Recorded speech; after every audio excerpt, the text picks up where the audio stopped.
विषय चल रहा है जीव, ईश्वर और प्रकृति। इन तीनों को जानना सभी प्राणी मात्र के लिए और स्वयं की उन्नति के लिए आवश्यक होता है। सभी प्राणी मात्र को यह तीनों अनादि सत्ताओं के विषय में ज्ञान होना योग्य है। आत्मा के विषय में हम सभी समझने और समझाने का प्रयास कर रहे हैं। हम स्वयं एक आत्मा हैं। जो आत्मा कभी भी मृत्यु को प्राप्त नहीं होता है और आत्मा के लिए शरीरों का धारण करना ठीक वैसे ही होता है जैसे वस्त्रों का बदलना। और यह प्रकृति रूपी जड़ शरीर सदा रहने वाला नहीं है और आत्मा जो अजर अमर अविनाशी है कभी भी मृत्यु को प्राप्त होने वाला नहीं है। सभी व्यवस्था को करने वाले परमपिता परमात्मा जो आत्माओं की उन्नति के लिए संपूर्ण ब्रह्मांड की रचना करते हैं, अपने असीम सामर्थ्य और ईक्षण शक्ति से सभी प्राणी मात्र के यथा योग्य भोजन आदि की व्यवस्था करते हैं। वह परमात्मा सर्वत्र व्यापक है और सभी जीवों के लिए, सभी आत्माओं के लिए न्यायकारी है। सभी आत्माओं को स्थूल शरीर और स्थूल शरीर से पहले सूक्ष्म शरीर मिलता है।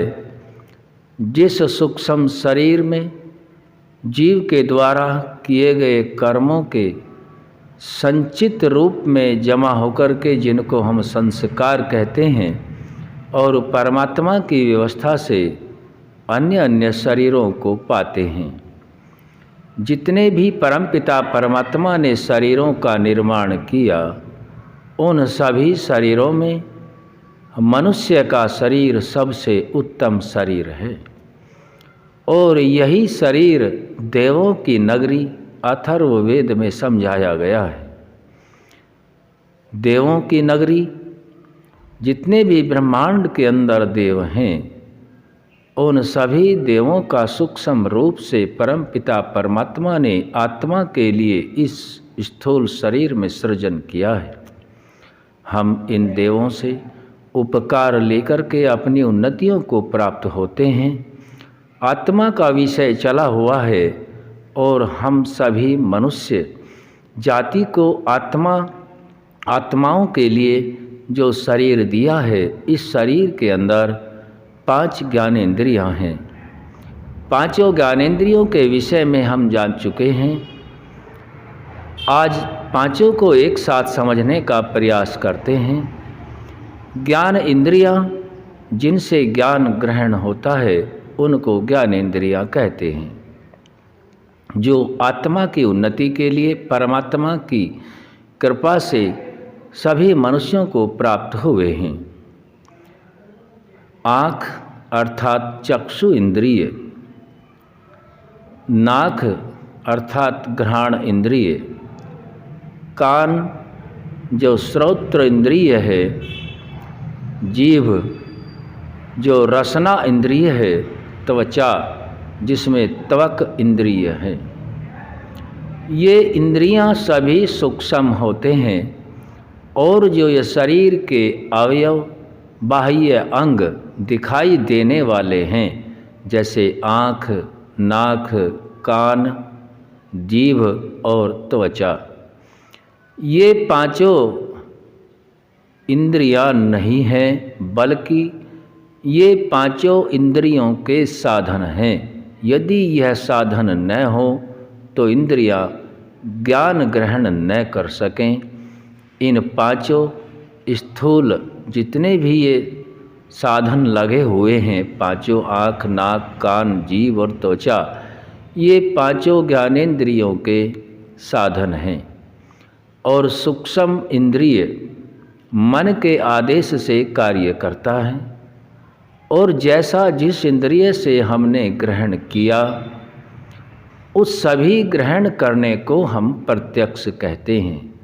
ऐसा भी नहीं है कि केवल आँख से देखने को ही हम प्रत्यक्ष जानते हैं। शास्त्रों की भाषा में परमपिता परमात्मा की वाणी वेद के अनुसार महर्षि दयानंद सरस्वती जी ने ब्रह्म ऋषि ब्रह्मा से लेकर जैमिनी मुनि पर्यंत सभी के मत को संकलित करके प्राणी मात्र के लिए जो ज्ञान दिया, उसी ज्ञान के आधार पर हम जानते हैं कि हमारे शरीर के अंदर जो हम सभी चेतन सत्ता आत्माएं हैं, जड़ रूपी साधन इस शरीर का प्रयोग करते हैं।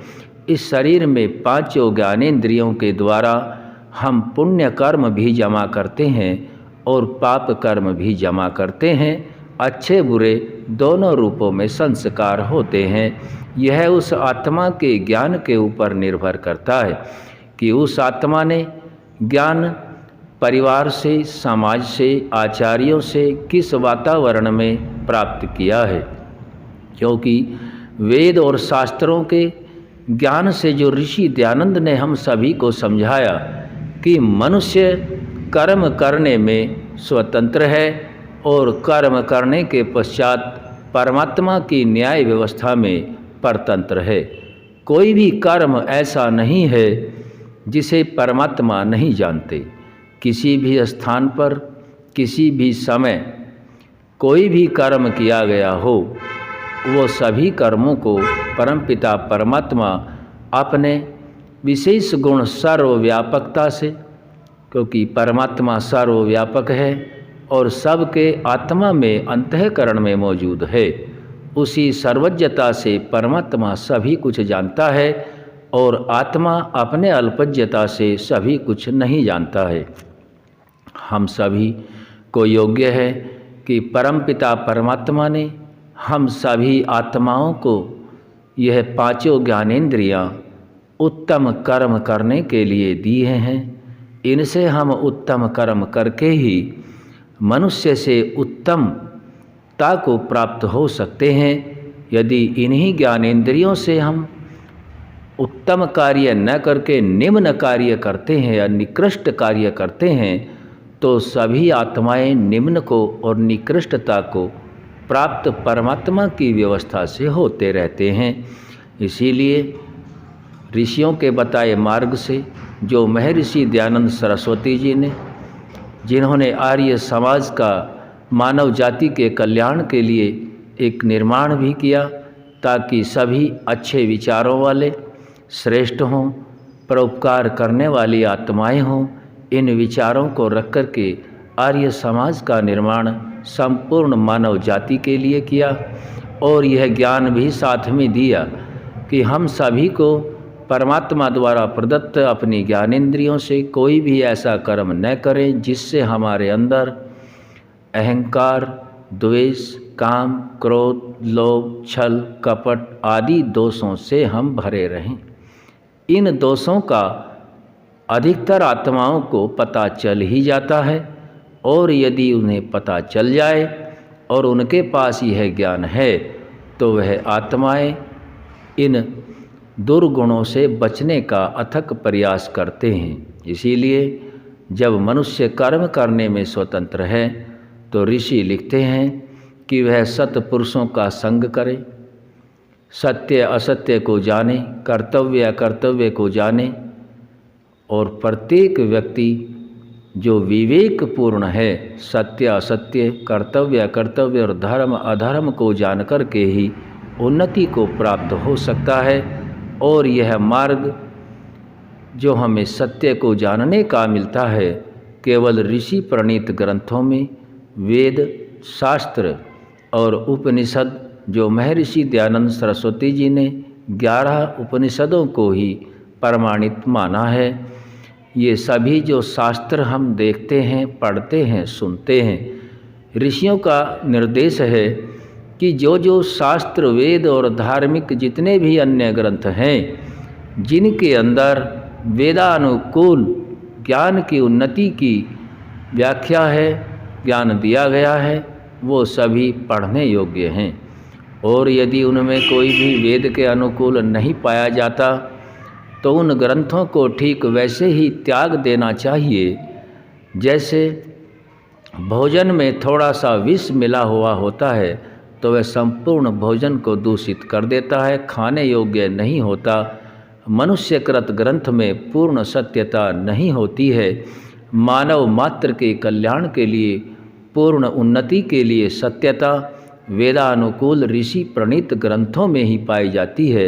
ऋषि परमात्मा के साक्षात्कर्ता होते हैं, बिना किसी भेदभाव के प्राणी मात्र के कल्याण के लिए अपने साक्षात्कार किए हुए ज्ञान को बड़ी सरलता से देते हैं और कठिन से कठिन विषयों को ऋषि अपनी सरल भाषा में समझा देते हैं।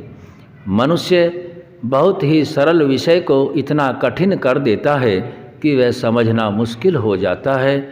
तो आज तक हमने जो जाना है, पांचों ज्ञानेंद्रियों से कोई भी कर्म ऐसा न हो जिससे हम निम्नता को प्राप्त हों, क्योंकि हम सभी जो कर्म करते हैं, कर्म करने के 3 प्रकार मनुष्य के अंदर हैं। मनुष्य यदि मन से कर्म करता है तो उसके भी संस्कार बनते हैं। वैसे तो कर्म होने से पहले मन में ही कर्म होता है, दूसरा वाणी से कर्म होता है और तीसरे शरीर से होता है। मन, वाणी और शरीर को हमेशा संयम में रखें और संयम में रखने का यदि कोई रास्ता है तो वह रास्ता है परमपिता परमात्मा का। दोनों वक्त हम ध्यान करें, परमपिता परमात्मा के गुणों को धारण करें और यह सृष्टि उसी की बनाई हुई है। हम सब तो इसमें केवल भोग मात्र तक सीमित हैं। इस सृष्टि में हमारा कोई न हिस्सा था, न है और न रहेगा। जब तक यह शरीर बना हुआ है तब तक हम इन ऐश्वर्यों का केवल प्रयोग करते हैं और इस शरीर के अलग होने के पश्चात इस ऐश्वर्य से कोई संबंध उस आत्मा का नहीं रह जाता है। मोहवश, स्वार्थवश, लोभवश, अहंकारवश हम अन्य कर्मों को करते हैं तो उनका फल केवल उसी आत्मा को भोगना होता है जो उस कर्म को करता है। जैसा व्यक्ति जो कर्म करता है उसका फल अवश्य ही भोगना पड़ता है। ऐसा श्री कृष्ण जी भी समझा रहे हैं, अवश्यमेव भोक्तव्यम शुभाशुभम कर्म फलम।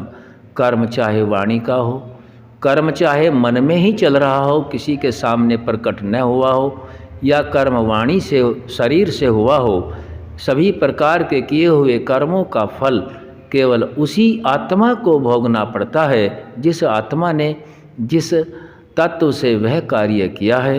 इसलिए हम सभी सत्य को जानें, सत्य से आगे बढ़ें, क्योंकि ऋषि हमें यह भी समझाते हैं कि सत्य उपदेश के बिना मनुष्य जाति की उन्नति का कोई भी कारण नहीं है और सत्य उपदेश केवल वेद और ऋषियों प्रणीत ग्रंथों में ही पाया जाता है।